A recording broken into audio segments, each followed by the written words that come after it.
task force grew out of the Sparrow Lake Alliance, and was explains it all in your sheet about the Sparrow Lake Alliance and the task force. The task force was established to deal with children who were in limbo, who had lost their way, and they had no permanent planning. And along with the absence of permanent planning, what became apparent is that they lost their story, that the children didn't have a sense of who they were drifting. And so we felt that when it was important to deal with these issues of the truth. It's quite clear that if we don't have the truth of the life, that one's identity is superficial. One's identity depends on incorporating one's history. I'll illustrate where years ago we used to have at the clinic bring children in, and the child would wait, the child welfare system would bring a child in, and the child would wait while the worker gave the history of the child to the clinicians. Well, after some thought and some kind of tough negotiating, we put an end to that, and we had the child come in while the story was told. And one child, just to illustrate, Charlie, we do a genogram always, and this young Charlie was so absorbed as we were doing the genogram, and when everybody else, he asked me, he said, "Can I have a copy of that? Do you have a photocopier?"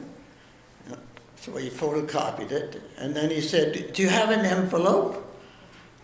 Yeah, he said, "Would you put it in the envelope and write Charlie's family tree on it?"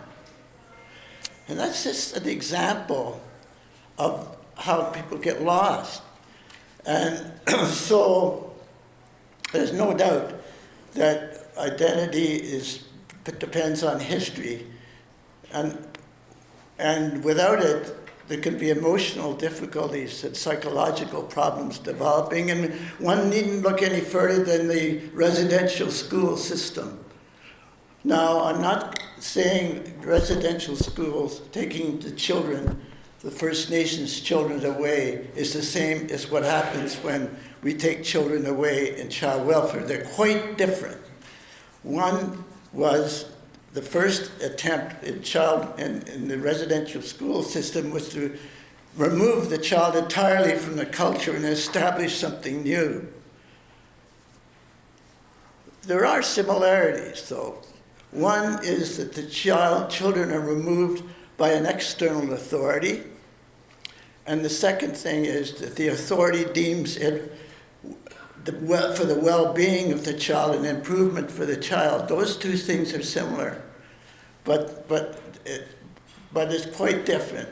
In child welfare, one loses their identity not deliberately, but by atrophy, by a neglect of keeping the story, by feeling that certain information shouldn't be told, by not engaging the young person in the decision making. So they lose who they are. That can happen in child. There's degrees of it, of course. So I commend the organizers of this conference because they're working against that very drift.